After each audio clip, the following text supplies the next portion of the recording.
Back to our top story now. The Springboks take on England in the Rugby World Cup final in Japan tomorrow. Our reporter Ronald Masinda is at Grey High School in Port Elizabeth. It's where Springbok captain Kolisi matriculated. He joins us now live. Ronald, good morning to you. The feeling at Grey High School, you've got to describe it for us. Indeed, Kolisi. Yes, indeed, we are in Grey High School, not to be mistaken with Grey College, which is in Bloemfontein, but both schools are very similar in that they were founded by a fellow by the name of George Edward Grey. But certainly not talking about George Edward Grey, but the moment certainly about Kolisi. And joining me now to talk about some of those years as a young player is the head of rugby here at Grey, Mr. Fernabana. Thank you so much for your time, sir. First of all, from the dusty streets of Zwide to Grey, how did that transition come about? Well, Eriksson Gwiki deserves the credit there. Was a primary school teacher in Zwide, and he got hold of Andrew Ardakis, who was the junior school coach at Grey High School, about this very talented boy who was in grade 6s and under 12, and the rest is history. So he came here and flourished, went through the age groups, and is now where he is today.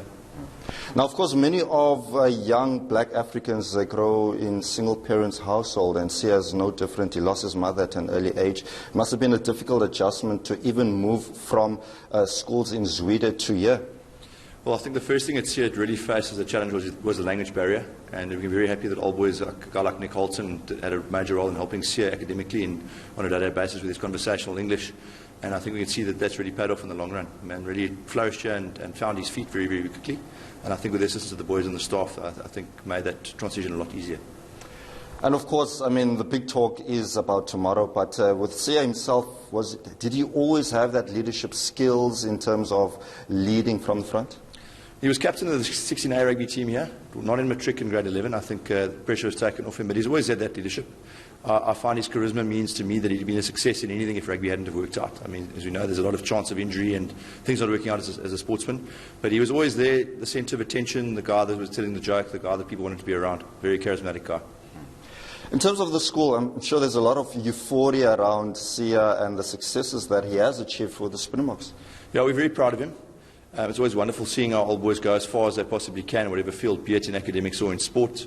And yeah, we're very proud to see that the boys are so excited at the moment. I think their studies are coming to a halt at his exams at the moment. But yeah, it's a few pitch. We're very, very proud of him. It must be a difficult one given that it is exams. What plans do you have tomorrow?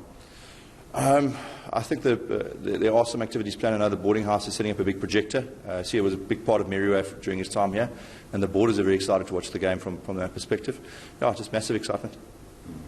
Well, there you have it, Kolisi. Certainly lots of excitement mounting here at Grey High School. In the next hour, we'll hear from hundreds of boys who will be singing for Kolisi. So we will keep on with the rolling coverage. It's back to you.